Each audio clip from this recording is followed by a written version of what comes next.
Yes, I got busy at work and I forgot to post about like Modern Family for a hot second. I was posting like my coffee videos, but I was not posting anything else, and honestly I've not been filming that many coffee videos this week. It's just one of those weeks where everything is just going and going and going and going and going. But anyways, we are watching an episode of Modern Family. Maybe even two. Maybe we'll watch 2 episodes of Modern Family. Could you imagine? Wouldn't that be an accomplishment? We will watch Modern Family and it will be great. We are on season 1. We are on episode 13. We have chapped lips. Also, when I had a Valentine's Day party with my friends, I got everyone a cute little goodie bag.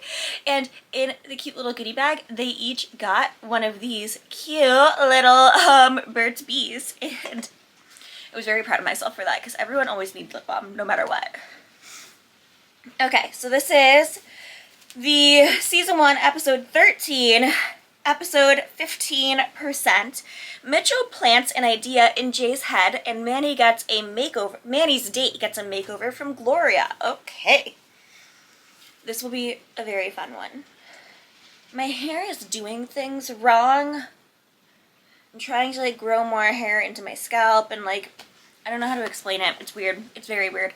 I could tell you about my week, but honestly, I'm not really in the mood right now. I'm gonna drink some coffee. We're gonna start watching the episode. I'm gonna make sure the volume's right. I have not watched this episode in quite a while, but the last time that I did watch the episode, I do remember it being one of my favorites because Mitchell like is basically playing a dirty joke on Jay,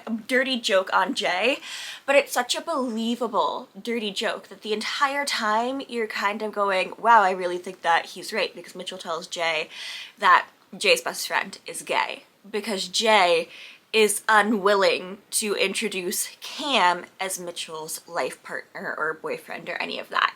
And that's really funny. And then this episode should have been the reason that everyone in the family had an intervention with Manny on how creepy he is with adult women, and how overly adventurous he is with women in general, because he's like 11, maybe 12, and this little 11 or 12-year-old boy is talking to a woman online.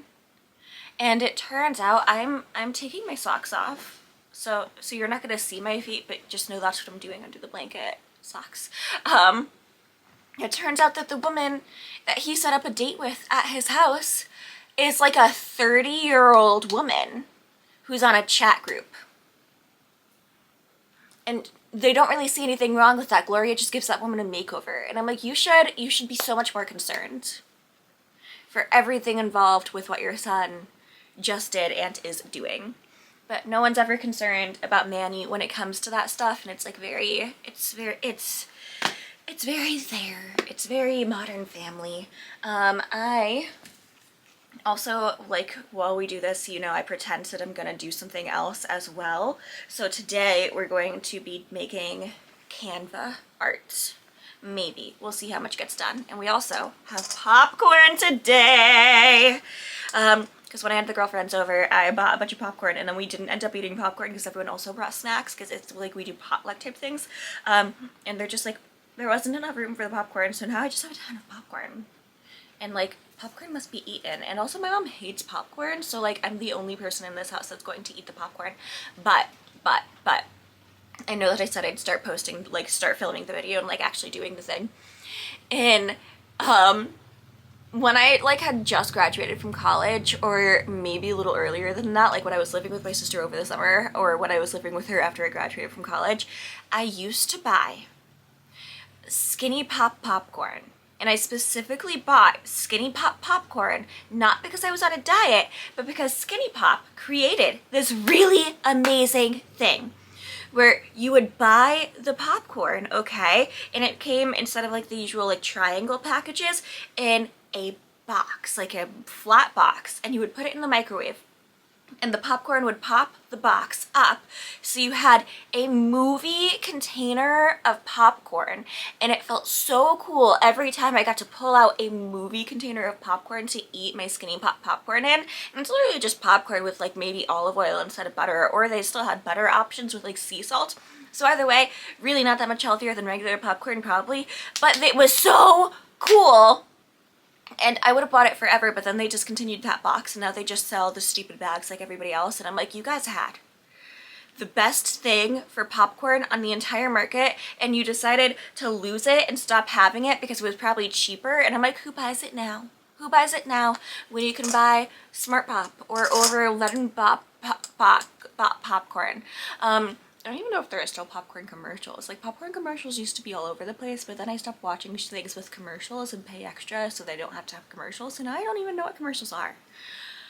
I'm gonna press play now. It's probably gonna start in the middle of the episode, so we're probably gonna have to, like, restart. Yep, it started at the very end of the episode. Start over. People change. Well, that is a tough one, but I would say yes. People can change. That's what I believe, anyway. And I will till the day I die. You do realize you're proving the exact opposite of your point.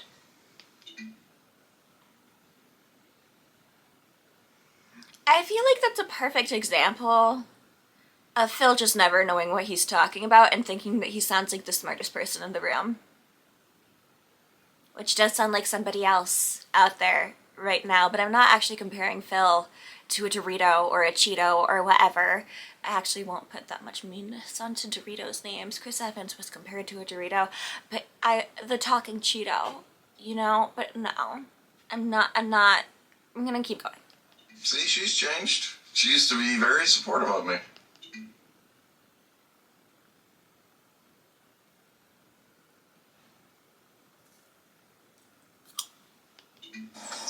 Come on. You know that might.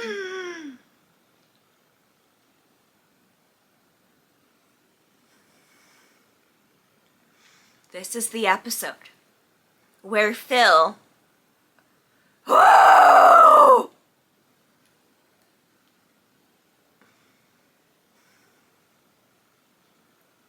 I'm not having a mental breakdown, it just feels like it. If there's one thing in the world that I hate about Phil Dunphy, I'm looking away from the camera, that's how like much I'm feeling right now. If there's one thing in the world that I hate about Phil Dunphy, it's that he gaslights Claire and he, like, this is... I don't know how to explain how this feels abusive, but it does. What he's doing is he buys technology, like he buys the fanciest, most ridiculous technology that he can find, and it's really hard to use. And he knows that Claire won't be able to figure it out. So then, because he knows that Claire won't be able to figure it out, and because he wants to feel like the hero or the big man on campus, he always helps her. But while he's helping her, he's condescending to her, he's talking down as much as possible, he's treating her like a child, he's using a baby voice, and we're supposed to believe that he's not doing it on purpose and he just really likes this technology, but no possible way is this man not doing this on purpose.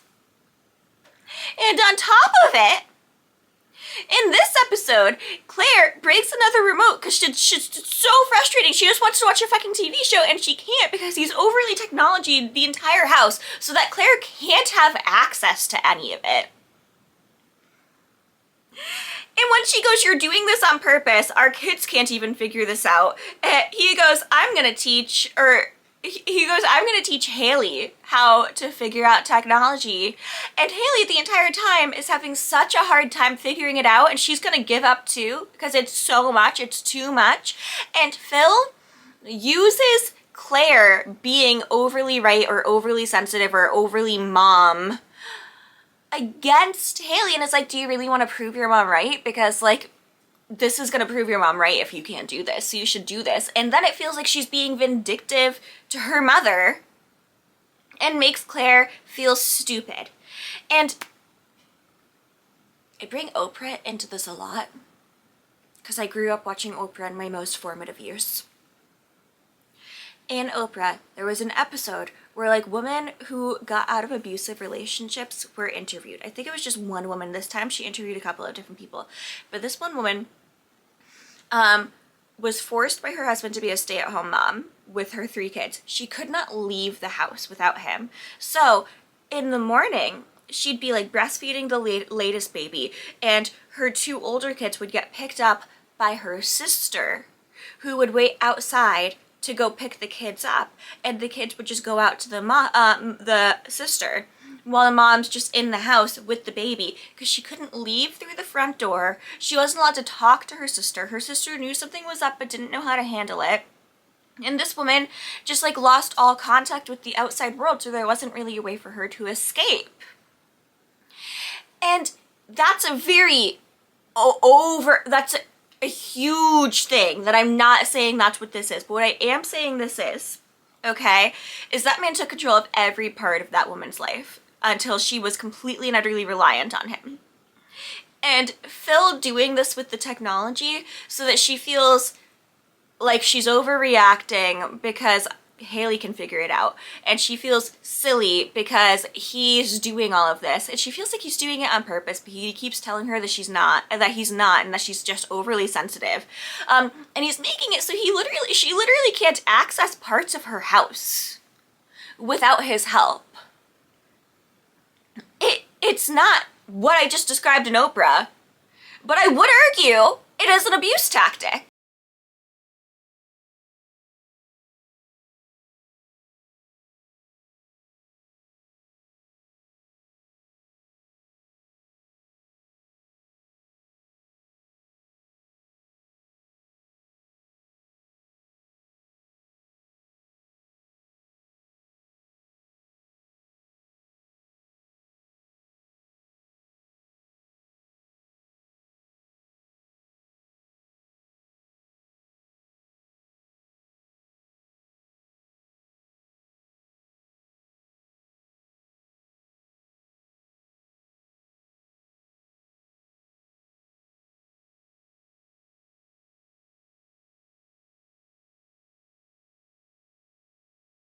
Like, Claire is stupid and just doesn't understand how technology works. But also, like, Skype was new in 2009. It wasn't a common continuous technology. Why would she assume that the kid could see her?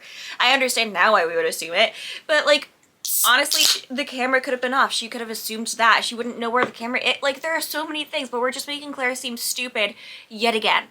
I want popcorn. I shouldn't have eaten this. I hate eating in front of people. It's fine. At the TV. Honey, no, I'm sorry. It's a home theater.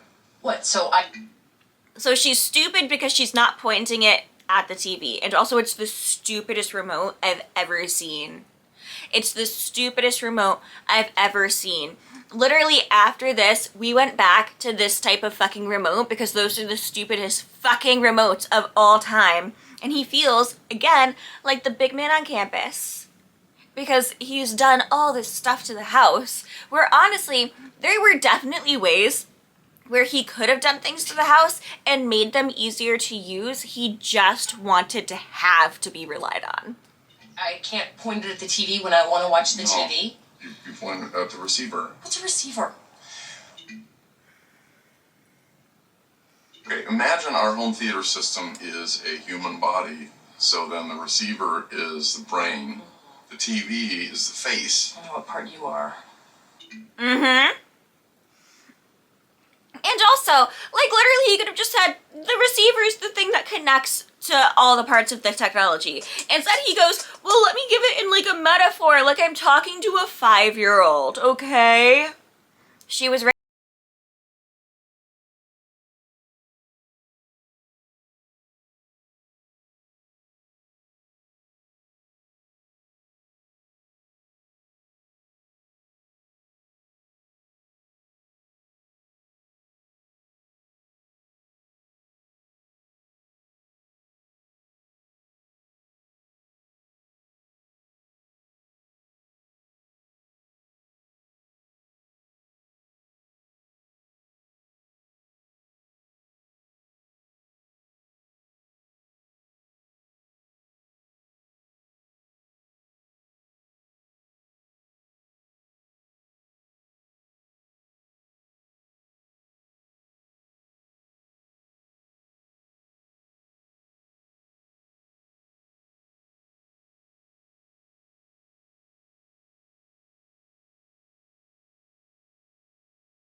coffee, ice cream dates.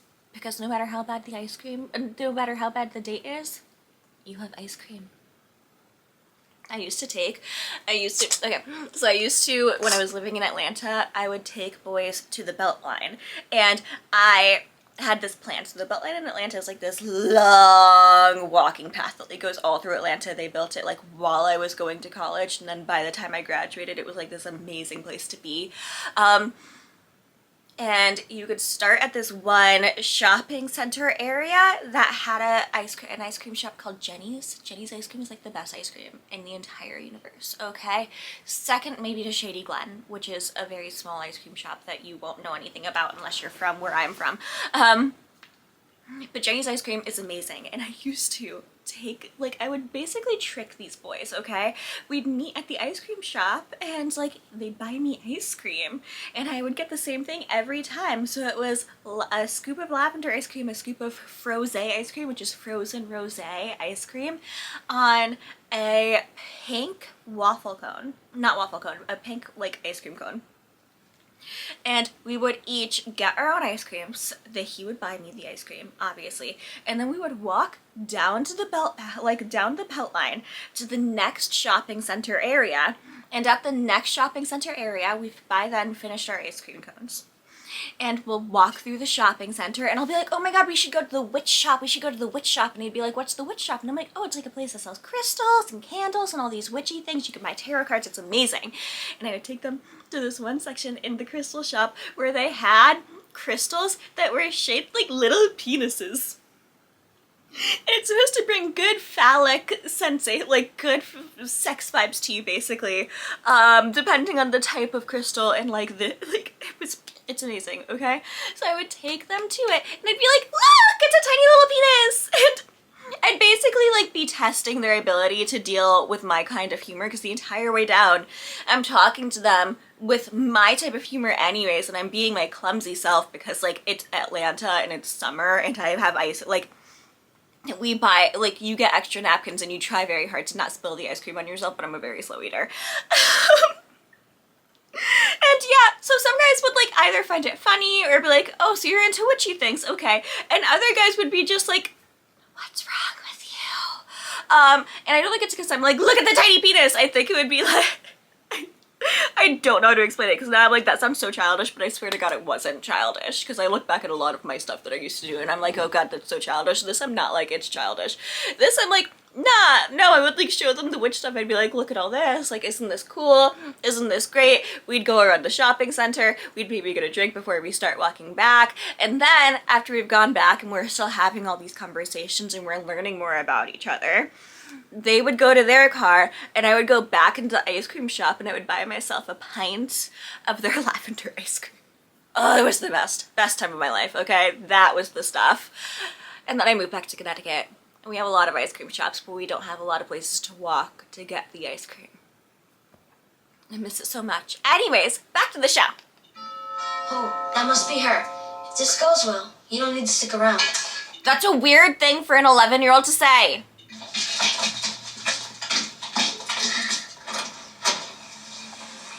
Hi, I'm Whitney. I'm here for Manny.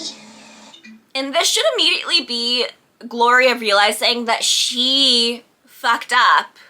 That she's not having Manny ask for any of this information, that Manny's talking with these people who live close by and he knows nothing about them, he doesn't know their age, he doesn't know any of that.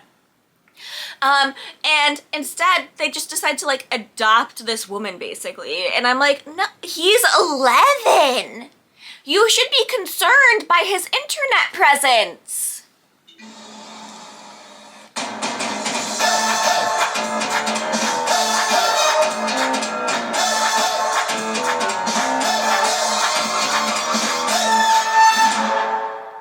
Also, by the way, I am going to start trying to, like, actually upload these faster and better. I swear, I swear, I swear.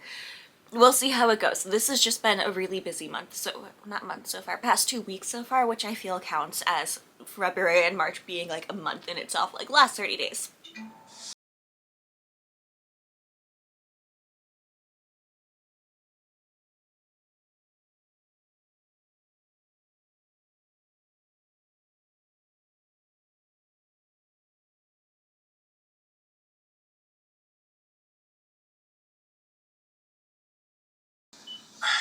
CD player, next track.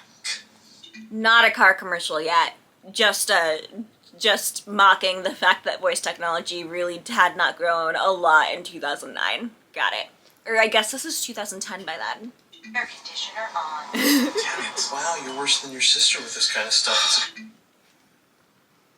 And also, it's brand new by episode 13 that Claire's so terrible with technology, because before then Claire's the one who's doing all of the scheduling and all of these things, but suddenly she just can't figure out how to use technology ever.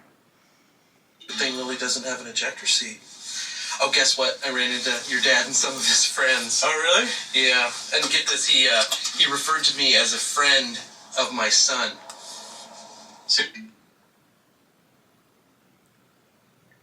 Oh, that's interesting. Theory, not proven. Just theory. The way that Cameron was doing facial expressions, he knew Mitchell would have an adverse reaction to finding out this information, and he was using that to his advantage because he couldn't throw the fit, and then he could be like, Mitchell, no, it's fine, really. And honestly, he might not have known that Mitchell would like go back and cause this entire scene, but I can also understand Cameron trying to be like, it's fine, because it's his dad, and he can't really talk shit about Mitchell's dad, while also wanting to be able to talk shit about this specific situation, because how embarrassing is that? How upsetting is that? Even though Cameron had Mitchell lie to Cameron's grandmother and act, oh, so annoying. Excuse me, so annoying. But anyways. See? Yeah. That's a little disrespectful to you. Well, I wasn't offended by it. Well, Oh, he was offended by it. His face changed. Amazing acting on Eric Stonetree's part. I mean, would he refer to Phil as a friend of Claire's? No. He wouldn't refer to Phil as Claire's embarrassment, but... I've heard him call Phil a lot worse. Just let it pass. I should have never said anything. No, I'm not...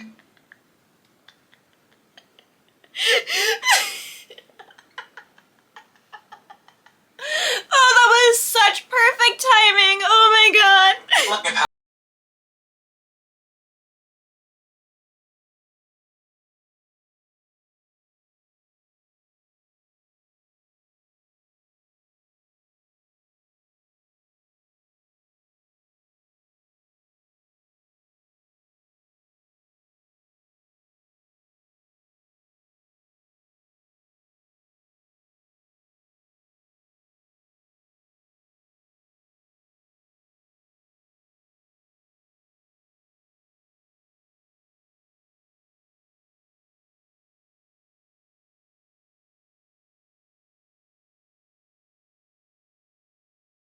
Heartfelt for a lot of reasons. I believe that this is the episode where we find out that Mitchell and Jay's relationship gets really, really strained after Mitchell comes out of the closet to Jay. Like, Jay stopped calling Mitchell every Saturday or something like that.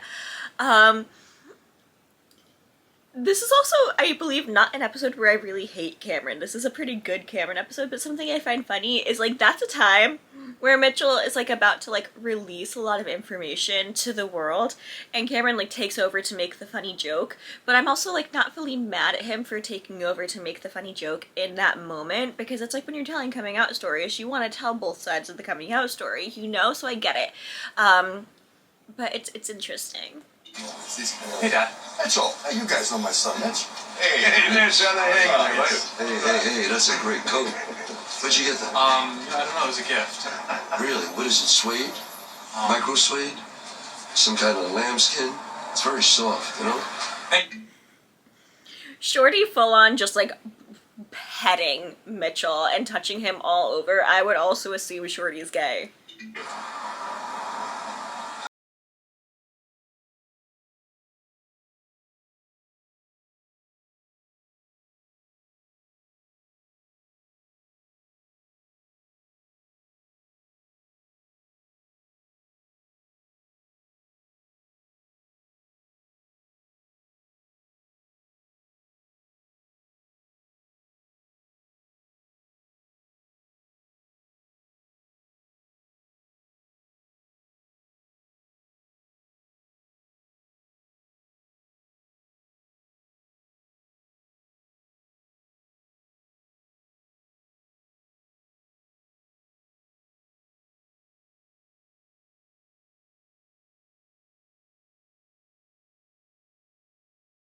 situation over and over again, but it's like Jay who's uncomfortable. I'm gonna stop eating food now. It's Jay who's uncomfortable every single time, and then Mitchell has to basically teach him how to be comfortable. You've never been completely accepting of me, and now that I have a family, it's getting a little old. These guys don't understand the gay thing. Why create an awkward situation? That's all I'm saying. That's weird because you're a French shorty there. Gay as they come. You gotta be kidding me. No. Do you guys remember at this time period, or maybe a little bit earlier, like Big Bang Theory season 3, season 4, when all they would ever do is describe Raj as metrosexual, which was a term that you would never hear anymore, but was said so fucking much in like 2005 to 2013-ish, where it's a man who's straight, but you assume he's gay because of how well he takes care of himself and how much he cares about his appearance.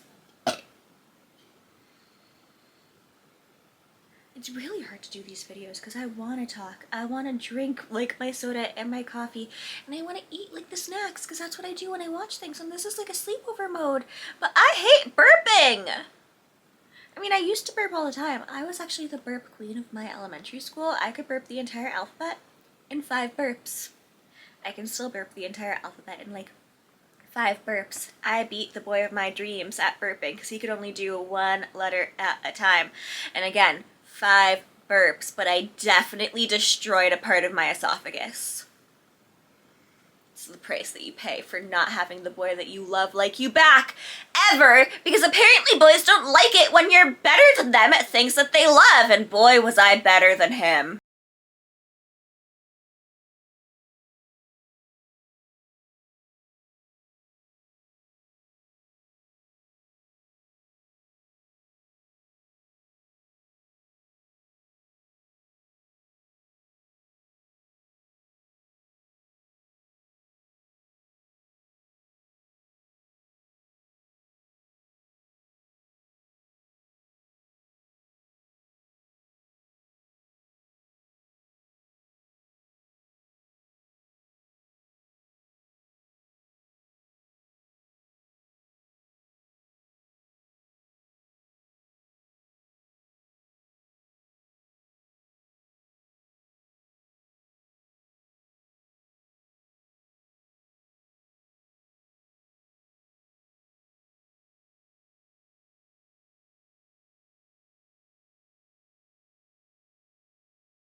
because Dee Dee was the one that he had after Jay basically abandoned him because he came out. And it just... This is such a good episode. And also, this is such a good example of showing how you can make a situation like this very funny, but also be heartfelt and be emotional and have all of this like backstory going with it and all of these silly circumstances. And like, we just don't get that a lot later on. And this is so good. I'm not crying. Like Cameron being like, don't cry, and comforting Mitchell, and Mitchell being like, I'm not crying, and Cameron, he makes his face like, okay. And it's like, that's funny. That's funny, and it's simple, and it still shows us how the emotions work and run, and how like accepting your child is important. It does such a...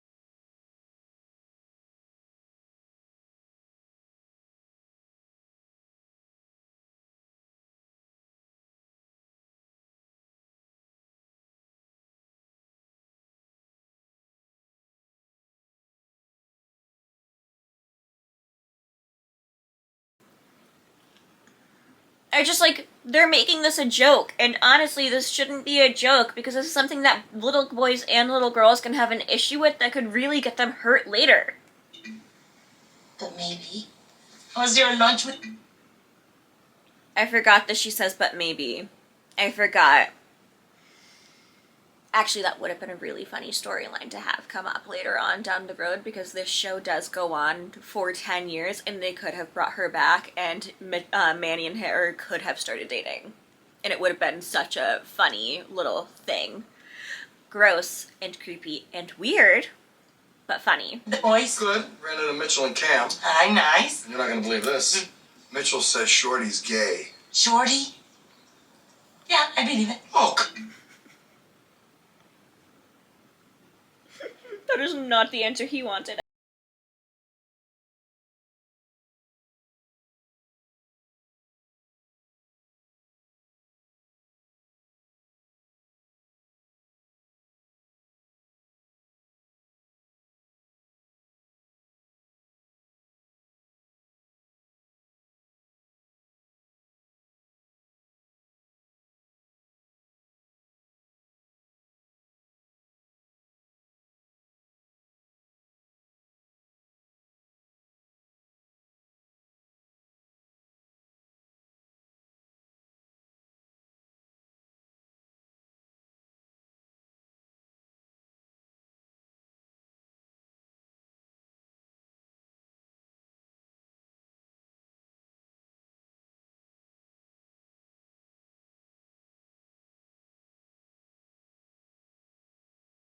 For him and like his family members go on for so long sometimes, but it's also what makes his growth as the show goes on so meaningful and interesting, because he's so set in the concept and idea that men shouldn't open up or discuss their feelings or have feelings, basically.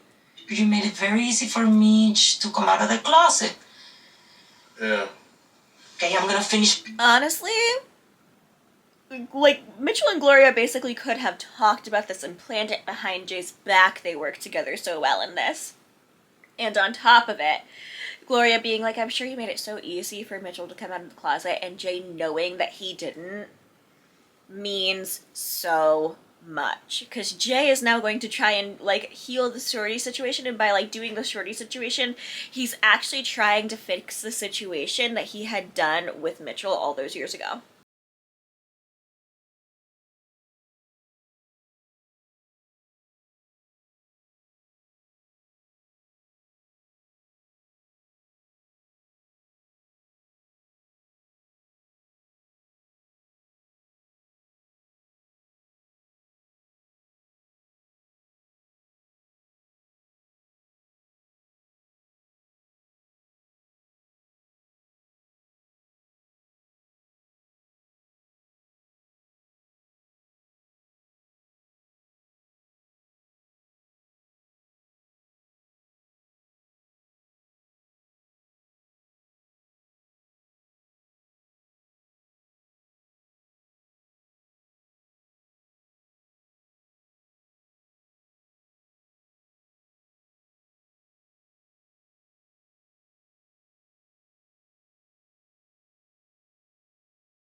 100 more times in this episode.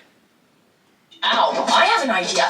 Let's invite the gang from CNET over and your old buddies from cheerleading, and we can have a nerd party. Ling is not a nerd. He, She's being really mean to him right now, but I actually stand by him deserving the meanness. Because this is like when a little sibling like pokes the older sibling over, or the older sibling pokes the little sibling over and over and over and over and over and over and over again, and the sibling just keeps trying to like brush their hand away and brush their hand away until finally they've had enough and they like full on attack because they haven't been able to get them to stop any other way. That's what this is, except Claire still loses in the end. built his own helicopter, and if he was alive Sweetie, today... let's not talk about Ling. It upsets you too much. You know what I'm gonna do? I'm gonna buy a new remote. The same remote. And just to prove how wrong you are, I'm gonna teach our dumbest kid how to use it in 20 minutes or less. Who's our dumbest kid? Luke. Luke. Our dumbest kid. The fact that you would ever describe one of your kids as your dumbest kid tells me everything I need to know. No, Luke understands electronics. Haley. Oh. Yeah, Haley. Teach Haley to use the remote, and then I'll apologize. She should. Look, you should have to apologize for breaking somebody's things, but like if you're buying the thing to be something that the entire family uses and you're not making sure that the entire family knows how to use it, then it's a you issue. It's a you issue. Away, would the flowers catch fire for being in the microwave for 10 seconds?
It's not because you're married.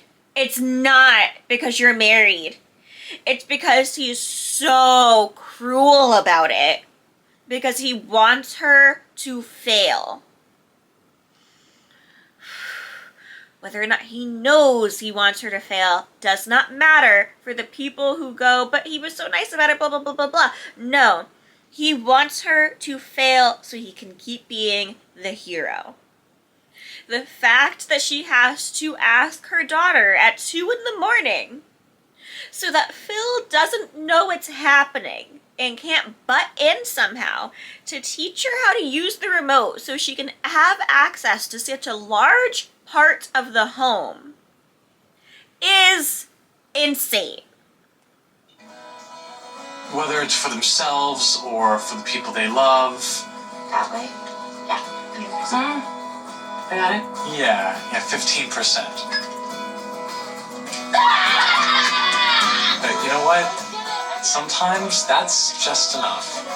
But also, that's an amazing Haley and Claire moment where they get to spend time together and love each other and be together. It's a much better Haley and Claire moment than it was a Haley and Phil moment. Okay. All right, I'll see you guys next week, huh? All right. JJ. Listen, I want to thank you for, helping me out with that jam, It's you know? nothing. It's nothing. No, and I got you a little present. You didn't have to do that. No, I did. 2 tickets to see the great Michael Bublé. The guy sings like an angel. He's going to be outside at one of the amphitheaters. Gloria's gonna love it. Well, I'm talking about you and me. Yeah. Oh. Yeah, I thought maybe we could have a little picnic since it's outside, you know? Get some nice bottle of wine, a little cheese, lay out a nice blanket, all right? Hey, fine, yeah. Yo, hey, I like your hair. Who does your hair? Huh? Yo, handsome, who does your hair?